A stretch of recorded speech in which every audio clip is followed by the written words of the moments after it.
Hi everyone, welcome back to my YouTube channel. എല്ലാവരും സുഖമായിട്ടിരിക്കുകയാണെന്ന് വിശ്വസിക്കുന്നു. അപ്പോൾ ദാ ഇവിടെ നല്ല മഴ പെയ്തുകൊണ്ടിരിക്കുക കേട്ടോ. അപ്പോൾ നമുക്ക് നല്ല ചൂട് ചായയുടെ കൂടെ കഴിക്കാൻ പറ്റിയ നല്ല ചൂട് നല്ല മുരിഞ്ഞ ഉള്ളൊക്കെ നല്ല സോഫ്റ്റ് ആയിട്ടുള്ളൊരു വട ഉണ്ടാക്കിയാലോ.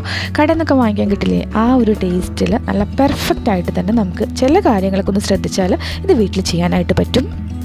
അപ്പോൾ ഞാനിതിൽ പറയുന്നത് പോലെ തന്നെ അങ്ങ് ചെയ്ത് നോക്കണേ. നിങ്ങൾക്ക് അടിപൊളിയായിട്ടുള്ള നല്ല ടേസ്റ്റിയുള്ള വട ഉണ്ടാക്കിയെടുക്കാനായിട്ട് പറ്റും.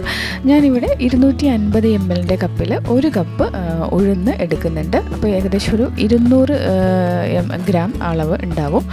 ഇതുപോലെ മുഴുവൻ ഉഴുന്നാണ് ഞാൻ എടുത്തിട്ടുള്ളത്. നമുക്കിതിനെ ഒരു പാത്രത്തിലേക്ക് ഇട്ട് കൊടുക്കാം.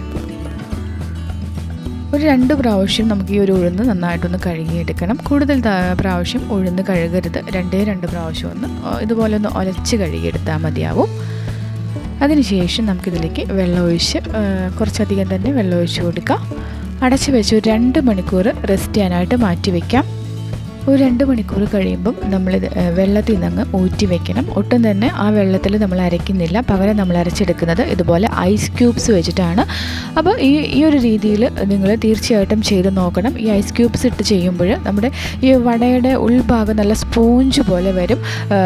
നമ്മൾ കടയിൽ നിന്നൊക്കെ വാങ്ങിക്കുന്നില്ലേ, ഒരുപക്ഷെ അതിനേക്കാൾ രുചിയിൽ തന്നെ നമുക്കിത് ചെയ്തെടുക്കാനായിട്ട് പറ്റും.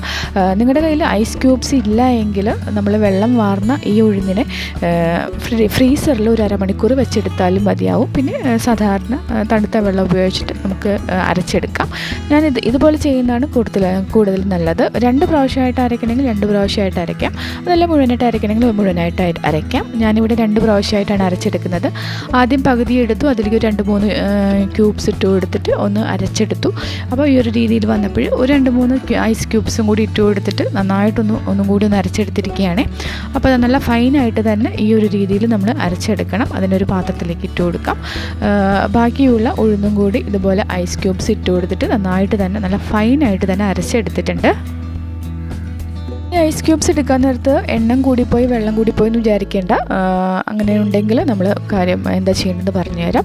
നമ്മൾ അരച്ചെടുത്തിരിക്കുന്ന ഈ ഒരു മാവിലേക്ക് ഒരു 2 ടേബിൾ സ്പൂൺ അരിപ്പൊടി, നൈസായിട്ടുള്ള പത്തിരിപ്പൊടി ഉണ്ടല്ലോ, അതും കൂടി ഇട്ട് കൊടുത്തിട്ട് ഈ ഒരു രീതിയിൽ കൈ വെച്ചിട്ട് നല്ല രീതിയിലൊന്ന് കുഴച്ചെടുക്കണം. ഒരു 2-3 മിനിറ്റ് നന്നായിട്ട് തന്നെ ഇതുപോലെ കുഴച്ചെടുക്കണം. ഈ ഒരു സ്റ്റെപ്പ് നിങ്ങൾ ഒഴിവാക്കരുത്.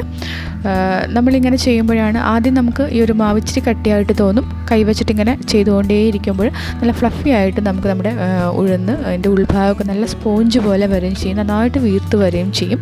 നന്നായിട്ട് ഒരു 2-3 മിനിറ്റ് നന്നായിട്ടൊന്ന് ഇതുപോലെ ഒന്ന് ഇളക്കി കൊടുത്തുകൊണ്ടേയിരിക്കാം. നമ്മൾ ചായക്കടയിൽ നിന്നൊക്കെ വാങ്ങിക്കുന്ന ആ ഒരു ഉഴുന്നുവടയുടെ അതേ രുചിയിൽ, പക്ഷേ അതിനേക്കാളും നല്ല രുചിയിൽ തന്നെ നമുക്കിത് ചെയ്തെടുക്കാനായിട്ട് പറ്റും. നമ്മൾ ഉഴുന്ന് അരയ്ക്കാൻ നേരത്ത് ഐസ് ക്യൂബ്സിൻ്റെ എണ്ണം കൂടി വെള്ളം കൂടുതലായിട്ട് നിങ്ങൾക്ക് തോന്നുകയാണെങ്കിൽ ഈ ഒരു സമയത്ത് ഇച്ചിരിയും കൂടി അരിപ്പൊടി ഇട്ട് കൊടുത്ത് നന്നായിട്ട് ഇതുപോലെ തന്നെ ഒന്ന് കുഴച്ചെടുത്താൽ മതി. ഒരു 3 മിനിറ്റ് ആയിട്ടുണ്ട്. ഇനി നമുക്കിതിലേക്ക് ഒരു 5 ചെറിയുള്ളി വട്ടത്തിൽ അരിഞ്ഞത് ചേർത്ത് കൊടുക്കാം. നമ്മൾ ഉഴുന്ന് വടയ്ക്കൊക്കെ ചെറിയുള്ളി ചേർക്കുന്നതാണ് ടേസ്റ്റ്, സവാള ചേർക്കാതിരിക്കുന്നതാണ് നല്ലത് കേട്ടോ. ഇനി നമുക്കിതിലേക്ക് ഒരു ചെറിയ പീസ് ഇഞ്ചി, അതായത് ഒരു 1/2 ഇഞ്ച് വലുപ്പത്തിൽ ഇഞ്ചി ചെറുതായിട്ട് കട്ട് ചെയ്ത് ചേർത്ത് കൊടുക്കാം. വളരെ പൊടിയായിട്ട് അരിയാനായിട്ട് ശ്രദ്ധിച്ചേക്കണേ. നമുക്കിതിലേക്ക് ഒരു തണ്ട് കറിവേപ്പിൻ്റെ ഇല ചെറുതായിട്ട് കട്ട് ചെയ്ത് ചേർത്ത് കൊടുക്കാം. കൂടെ തന്നെ ഒരു 2 പച്ചമുളക് ചെറുതായിട്ട് കട്ട് ചെയ്ത് ചേർത്ത് കൊടുക്കുന്നുണ്ട്. കുട്ടികളൊക്കെ ഉണ്ടെങ്കിൽ പച്ചമുളകിൻ്റെ അളവ് 1 ചേർത്താലും മതിയാവും. നമ്മൾ കടയിൽ നിന്നൊക്കെ വാങ്ങിക്കുമ്പോൾ ഇതിൽ കുരുമുളക് കിട്ടാറുണ്ട്. നിങ്ങൾക്ക് താല്പര്യമുണ്ടെങ്കിൽ ഒരു 1/2 ടീസ്പൂൺ കുരുമുളക് ചതച്ചോ അല്ലെങ്കിൽ ചതയ്ക്കാതെ ചേർത്ത് കൊടുക്കാം. ഇവിടെ ആർക്കും അത് കടിക്കാൻ താല്പര്യമില്ലാത്തതുകൊണ്ട് ഞാൻ കുരുമുളക് ചേർത്തിട്ടില്ല. നമുക്കിതിലേക്ക് ഒരു 3/4 ടീസ്പൂൺ ഉപ്പും കൂടി ചേർത്തിട്ട് ഒന്നും കൂടി ഒന്ന് ഇളക്കിയെടുക്കാം. ഞാൻ ഇതിലേക്ക് ഒരു നുള്ള് കായത്തിൻ്റെ പൊടിയും കൂടി ചേർത്ത് കൊടുക്കുന്നുണ്ട്. ഒരു ഫ്ലേവറിനായിട്ടാണ്, ഓപ്ഷനാണ്. നിങ്ങളുടെ കയ്യിലില്ലെങ്കിൽ അതങ്ങ് ഒഴിവാക്കിക്കോളൂ. ഇതെല്ലാം കൂടി നന്നായിട്ട് നമ്മളിപ്പോൾ ഒന്ന് കുഴച്ചെടുത്തില്ല, ആ ഒരു പരുവത്തിൽ തന്നെ ഒന്നുകൂടി ഒന്ന് കുഴച്ചെടുക്കുക. ഏകദേശം ഒരു 30 സെക്കൻഡ് നന്നായിട്ടൊന്ന് ഇതുപോലെ ഒന്ന് കുഴച്ചെടുക്കുക.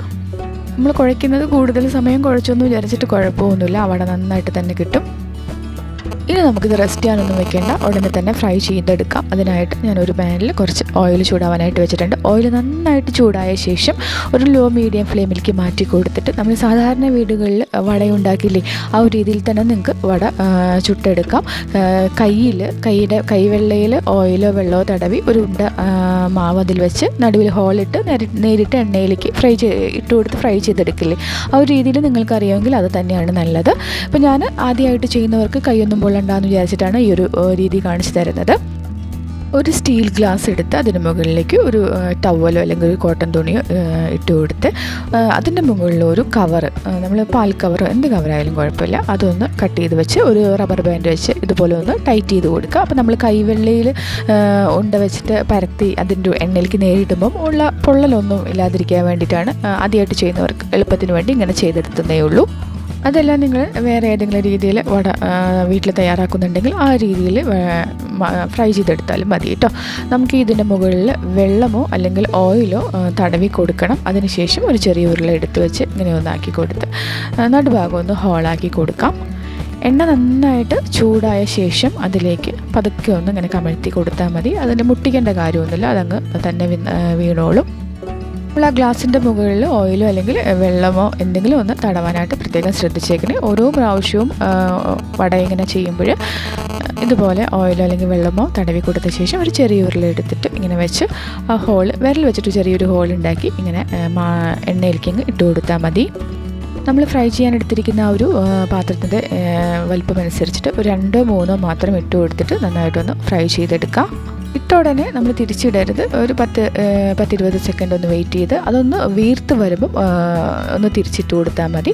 ഇതുപോലെ തിരിച്ചും മറിച്ചും എല്ലാം ഇട്ട് ഒരു ലോ മീഡിയം ഫ്ലെയിമിലിട്ട് 2 സൈഡും നല്ലൊരു ഗോൾഡൻ കളറിലായി വരുന്നത് വരെ ഫ്രൈ ചെയ്തെടുക്കണം. മാവ് എണ്ണയിലേക്ക് ഇട്ട് കൊടുക്കുന്ന സമയം മാത്രം തീ ഒന്ന് കൂട്ടിയിട്ടാൽ മതി. അതിനുശേഷം ഒരു ലോ മീഡിയം ഫ്ലെയിമിൽ വെച്ചിട്ടാണ് നമ്മൾ ഇത് മുഴുവനും ഫ്രൈ ചെയ്തെടുക്കേണ്ടത്. തീ കൂട്ടിയിടാനോ വല്ലാതെ കുറച്ചിടാനോ പാടില്ല. വല്ലാതെ കുറച്ചിട്ട് കഴിഞ്ഞാൽ നമ്മുടെ ഈ ഒരു വട വല്ലാണ്ട് അങ്ങ് എണ്ണ കുടിക്കും. തീ കൂട്ടിയിട്ട് കഴിഞ്ഞാൽ പെട്ടെന്ന് അങ്ങ് കരിഞ്ഞു പോവുകയും ചെയ്യും. ഇപ്പോൾ തന്നെ 2 സൈഡ് നല്ല ഗോൾഡൻ കളറിൽ വന്നിട്ടുണ്ട്, നന്നായിട്ട് മൊരിഞ്ഞൊക്കെ വന്നിട്ടുണ്ട്. ഇതിൻ്റെ ഉള്ളിയൊക്കെ നന്നായിട്ട് മൊരിഞ്ഞു വരുമ്പം അത് എണ്ണയിൽ നിന്ന് അങ്ങ് കോരി മാറ്റാം. അപ്പോൾ നല്ലൊരു ഗോൾഡൻ ബ്രൗൺ നിറത്തിൽ വന്നപ്പോൾ അതൊന്ന് കോരി മാറ്റുന്നുണ്ട്. ഈ ഒരു രീതിയിൽ ബാക്കിയുള്ള വടകളെല്ലാം തന്നെ നമുക്കൊന്ന് ചുട്ടെടുക്കാം. നമ്മുടെ പാനിൻ്റെ ഒരു വലിപ്പത്തിനനുസരിച്ച് മാത്രം വട ഇട്ട് കൊടുത്താൽ മതി. ഒരു 2 അല്ലെങ്കിൽ 3 മാത്രം ഇട്ട് കൊടുത്തിട്ട് വേണം ഫ്രൈ ചെയ്തെടുക്കാനായിട്ട്. നമ്മളിതിൽ പറഞ്ഞിട്ടുള്ള കാര്യങ്ങൾ അതുപോലെ തന്നെ ഫോളോ ചെയ്തിട്ട് വേണം നിങ്ങൾ വീട്ടിൽ ഈ വട ഉണ്ടാക്കാനായിട്ട്. പ്രത്യേകിച്ച് നമ്മൾ ഐസ് ക്യൂബ്സിലായിട്ടാണ് ഇത് അരച്ചെടുത്തിട്ടുള്ളത്. അതുപോലെ തന്നെ അരച്ചെടുക്കാനായിട്ട് ശ്രദ്ധിച്ചേക്കണേ. അപ്പോൾ കണ്ടല്ലോ, ഇതിൻ്റെ ഉൾഭാഗം നല്ല സ്പോഞ്ച് പോലെയാണ് ഇരിക്കുന്നത്. കാണുമ്പോൾ തന്നെ മനസ്സിലാവുന്നുണ്ട്. നല്ല ചൂടോടുകൂടി തന്നെ കഴിക്കാൻ ശ്രദ്ധിക്കുക. പുറമൊക്കെ നല്ല ക്രിസ്പി ആയിട്ടാണ് ഇരിക്കുന്നത്. ഇനി വടയൊക്കെ ആദ്യമായിട്ട് ഉണ്ടാക്കുന്നവർക്കാണെങ്കിൽ ആ ഷേപ്പിൽ തയ്യാറാക്കി എടുക്കാനായിട്ട് പറ്റുന്നില്ല എങ്കിൽ നിങ്ങൾ ആ മാവിൽ നിന്ന് കുറേശ്ശെ ഒന്ന് കൈവച്ചിട്ട് ഒന്ന് കില്ലി എടുത്തിട്ട് വെറുതെ എണ്ണയിലേക്ക് ഇട്ട് ഫ്രൈ ചെയ്തെടുത്താലും നല്ല ടേസ്റ്റാണ്. ആ ഷേപ്പ് ഉണ്ടാവില്ല എന്ന് മാത്രമേ ഉള്ളൂ. പക്ഷേ ഇതുപോലെ വടയുടെ മാവ് തന്നെയാണല്ലോ, നല്ല രീതിയിൽ തന്നെ നമുക്ക് തയ്യാറാക്കി എടുക്കാനായിട്ട് പറ്റും. അതുകൊണ്ട് ടെൻഷൻ അടിക്കാനും വേണ്ട, എല്ലാവരും ട്രൈ ചെയ്ത് നോക്കുക.